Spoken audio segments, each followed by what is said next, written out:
بسم اللہ الرحمن الرحیم۔ السلام علیکم ورحمۃ اللہ وبرکاتہ۔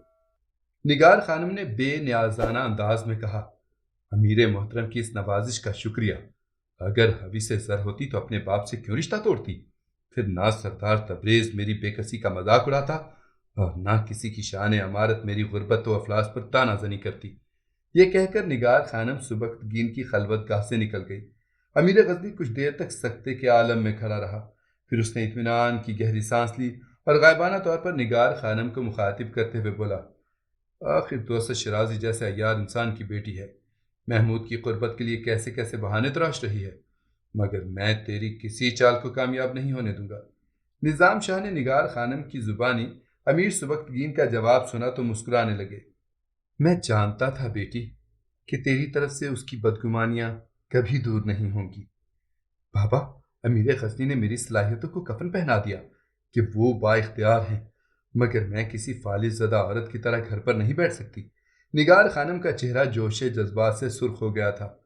میں غزنی کے خوشحال لوگوں کو یہاں مزدوری کر لوں گی، لیکن آپ کی تکلیف برداشت نہیں کر سکتی۔ نگار خانم کی شدت احساس دیکھ کر نظام شاہ کی آنکھوں میں آنسو آ گئے۔ جب تمہارا بابا دنیا سے چلا جائے تو سب کچھ کر لینا، بس یہ میرا آخری حکم ہے۔ ابو مسلم کی خودکشی کے بعد حماد بن ساریہ کو غزنی کا سپہ سالار بنا دیا گیا تھا۔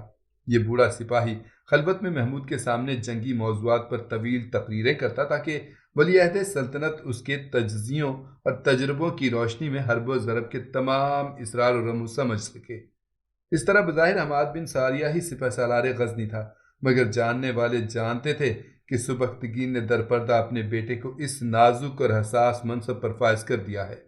داخلی انتشار کے خاتمے کے بعد ابھی سبکتگین نے سکون و اطمینان کی چند سانسیں بھی نہ لی تھیں کہ اسے طغا نامی ایک حاکم کی درخواست موصول ہوئی۔ طغا نے مشرقی خراسان کے ایک شہر بسط کے قلعے پر قبضہ کر لیا تھا۔ پھر طغا کو اس کے ایک دشمن پاتور نے قلعے سے باہر نکال دیا۔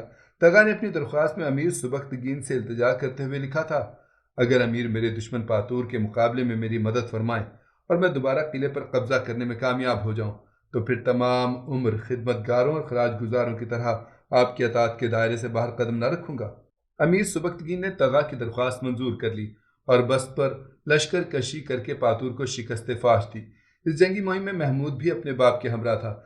جب پاتور میدان جنگ سے فرار ہونے لگا تو محمود نے اس کا تعاقب کیا اور پھر پاتور کا سر کاٹ کر سبکتگین کی خدمت میں پیش کر دیا۔ فرزند، میں تمہارے اس کارنامے سے خوش ہوں، مگر تمہیں اس طرح پاتور کا تعاقب نہیں کرنا چاہیے تھا۔ پتہ نہیں کہ اچانک کیا صورتحال پیش آ جاتی۔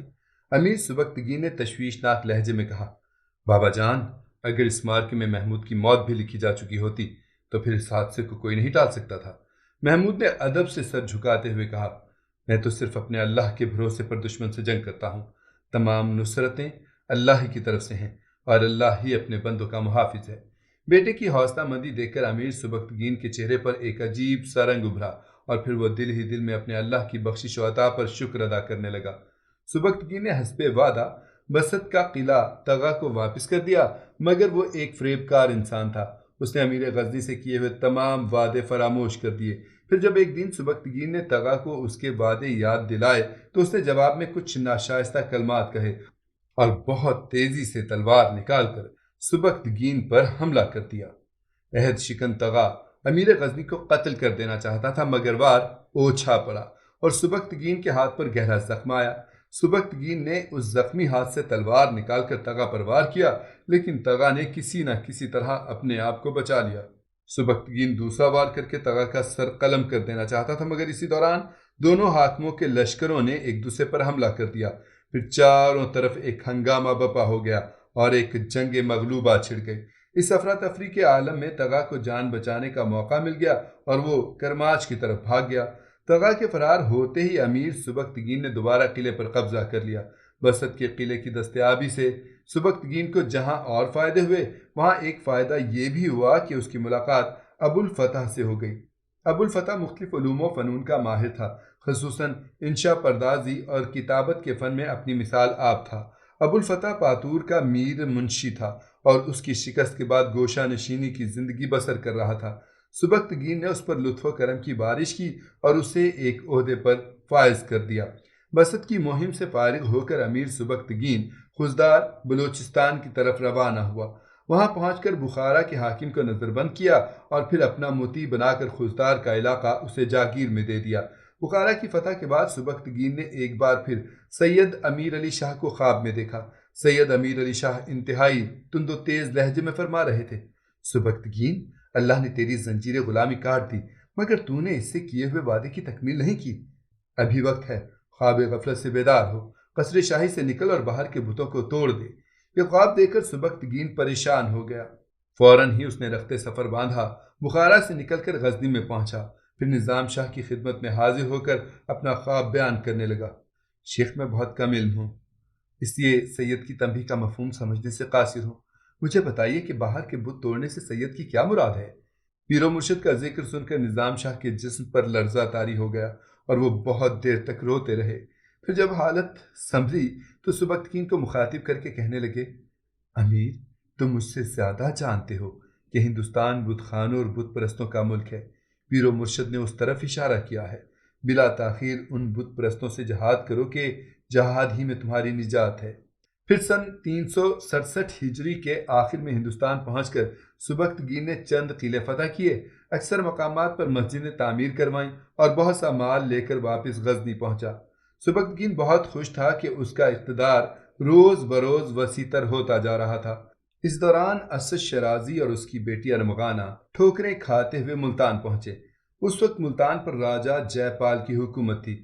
راجہ جے پال راجہ ستپال کا بیٹا تھا جو برہمنوں کی اعلیٰ نسل سے تعلق رکھتا تھا۔ راجہ جے پال کی سلطنت سرہند سے کشمیر تک اور کشمیر سے ملتان تک پھیلی ہوئی تھی۔ اسد شیرازی اپنی بیٹی ارمغانہ کے ہمراہ راجہ جے پال کے دربار میں داخل ہوا۔ درباریوں کو بوڑھے اسد شیرازی سے کوئی دلچسپی نہیں تھی، وہ تو ارمغانہ کے بے پناہ حسن و جمال میں کھو کر رہ گئے تھے۔ ملتان کے برہمنوں اور راجپوتوں نے آج تک اتنی حسین عورت نہیں دیکھی تھی، عام درباریوں کا تو ذکر ہی کیا۔ راجہ جے پال کے سپہ سالار بلرام سنگھ جیسا جانباز بھی پلکیں جھپکائے بغیر ارمانہ شیرازی کو دیکھے جا رہا تھا۔ سمراٹ جے پال کا اقبال بلند ہو، یکایک اسد شیرازی کی آواز گونجنے لگی اور تمام درباری ارمغانہ کو نظر انداز کر کے اس بوڑھے کی طرف دیکھنے لگے۔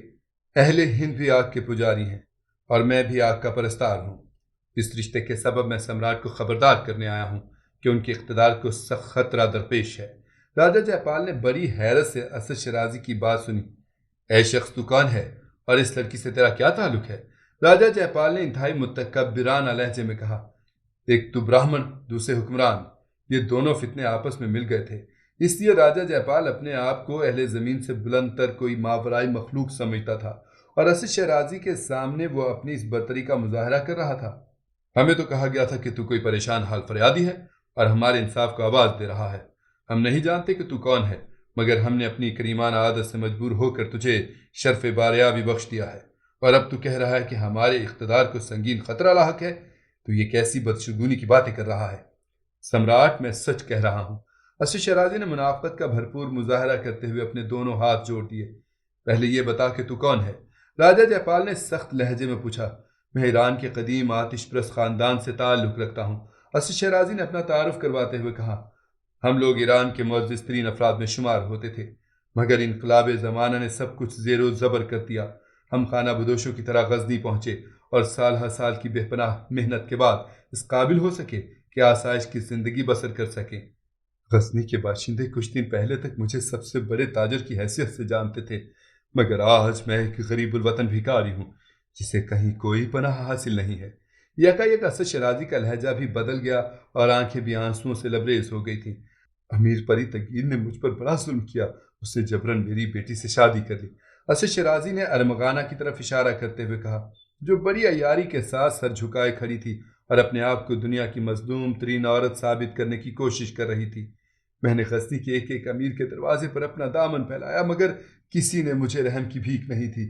پھر میں نے آہرمن کو پکارا اور اپنا معاملہ مقدس آگ کے سپرد کر دیا۔ آخر ایک دن آسمانوں پر میری فریاد سن لی گئی۔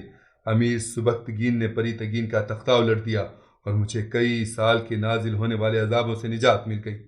پری تگین نے مجھ پر اور میری اس معصوم بیٹی پر جو مظالم ڈھائے ہیں، اگر میں انہیں بیان کر دوں تو زمین کا سینہ شق ہو جائے اور یہ سر بلند پہاڑ تکلیف کی شدت سے پگھل کر پانی پانی ہو جائیں۔ پھر ایک روز اہرمن نے میرے ساتھ انصاف کر دیا۔ امیر پری تگین نے قید خانے میں خودکشی کر لی۔ اس کی موت کے بعد میں نے چین کی سانس لی، مگر یہ سانس بہت مختصر تھی۔ امیر سبکتگین پری تگین سے بھی زیادہ ستمگر ثابت ہوا۔ امیر سبکتگین نے میرا عالیشان محل اور سارا مال و متاع چھین کر مجھے شہر بدر ہو جانے کا حکم دے دیا۔ دنیا کا بدترین جھوٹ بولتے وقت اسد شیرازی کی ہچکیاں بن گئی تھیں اور اس کی سفید داڑھی آنسوؤں سے تر ہو گئی تھی۔ راجہ جے پال اپنے تمام تر غرور و تکبر کے باوجود اسد شیرازی کے فسانہ علم سے متاثر ہو چلا تھا۔ اے غمزدہ شخص، آخر تم مجھ سے کیا چاہتا ہے؟ بے جھجک ہو کر اپنی خواہش بیان کر۔ راجہ جے پال نے آج تک کسی ضرورت مند کو مایوس نہیں کیا ہے۔ ہماری سخاوت کی داستانیں تو ہندوستان کے در و دیوار دن رات سناتے رہتے ہیں۔ ان قریب تو بھی اپنے کانوں سے ہمارے لطف و کرم کے قصے سن لے گا۔ میں بھی آتش پرست ہوں اور آپ بھی آگ کے پجاری ہیں۔ اسد شیرازی بڑی ہوشیاری سے اپنا مطلب بیان کر رہا تھا۔ اسی مقدس آگ کے رشتے سے میں آپ کی پناہ مانگتا ہوں۔ پناہ تو تجھے حاصل ہو چکی، راجہ جے پال نے کہا۔ جب تو دربار میں داخل ہوا تھا اس وقت سے ہمارا کرم تجھ پر سایہ فگن ہو گیا تھا۔ میں کرم کے ساتھ آپ کا انصاف بھی چاہتا ہوں۔ اسد شیرازی کا یاریوں نے ایک اور کروٹ لی۔ کیسا انصاف؟ راجہ جے پال نے حیران ہو کر پوچھا۔ امیر سبکتگین نے جس طرح میرا تمام سرمایہ لوٹا ہے اور میرے محلات پر غاصبانہ قبضہ کیا ہے، اسی طرح آپ بھی اس کی مملکت کی اینٹ سے اینٹ بجا دیں اور پھر میری ساری دولت مجھے واپس کر دیں۔ اسد شیرازی نے اپنی شرنگیزی کی ابتدا کر دی تھی۔ امیر سبکتگین سے تو ہمارا کوئی جھگڑا نہیں، راجہ جے پال نے بلند آواز میں کہا۔ پھر ہم اس سے کس طرح جنگ کر سکتے ہیں؟ مگر وہ تو آپ کے وجود کو مٹانے کی قسم کھا چکا ہے۔ اسد شیرازی نے انتہائی سرد لہجے میں ٹھہر کر کہا۔ میں اس کا رازدار ہوں، اس لیے بہت پہلے آپ کو آنے والے طوفان سے باخبر کر رہا ہوں۔ وہ ان قریب ہندوستان پر حملہ کرے گا، پھر مختلف مرحلوں میں اس وسیع و عریض ملک پر قبضہ کر لے گا اور آخر میں ہندو دھرم کا وجود بھی مٹا دے گا۔ یہی اس کا خوفناک منصوبہ ہے۔ تو ذاتی دشمنی کی بنیاد پر تو یہ بات نہیں کر رہا ہے؟ راجہ جے پال کے ماتھے پر کئی لکیریں نمایاں ہو گئی تھیں۔ سمراٹ میرے دعوے کی تصدیق کے لیے کچھ دن انتظار کر سکتے ہیں، اسد شیرازی نے پراعتماد لہجے میں کہا۔ وہ تمام خطرات سے بے نیاز نظر آ رہا تھا۔ ہم انتظار کے نہیں فوری تحقیق کے قائل ہیں، راجہ جے پال نے تند و تیز لہجے میں کہا۔ اگر یہ سچ ہے کہ سبکتگین کسی ذہنی خلل کا شکار ہو گیا ہے تو ہم اس کا دماغ درست کر دیں گے اور اسے ایسا سبق پڑھائیں گے کہ وہ خوابوں میں بھی ہندوستان کا رخ کرتے ہوئے ڈرے گا۔ پھر ہم تجھے اپنے خزانوں سے بھی گراں بہا انعام دیں گے اور تیری وہ دولت بھی واپس کرا دیں گے جس پر سبکتگین نے غاصبانہ قبضہ کر لیا ہے۔ سمراٹ، بے شک آپ تحقیق کرائیں، مگر میرا علم یہی کہتا ہے کہ سبکتگین آپ کی مملکت پر ضرور حملہ کرے گا۔ اسد شیرازی نے ایک اور انداز سے برہمن راجہ جے پال کو متاثر کرنے کی کوشش کی۔ کیسا علم؟ کیا تو جیوتشی بھی ہے؟ راجہ جے پال نے چونک کر پوچھا۔ ہاں سمراٹ، مجھے اپنے علم پر ناز ہے، مگر سبکتگین نے میری قدر نہیں کی۔ یکایک اسد شیرازی کا لہجہ اداس ہو گیا تھا۔ میں نے اسے قبل از وقت خبردار کر کے سینکڑوں حادثات سے بچایا، مگر وہ ایک احسان فراموش انسان ہے۔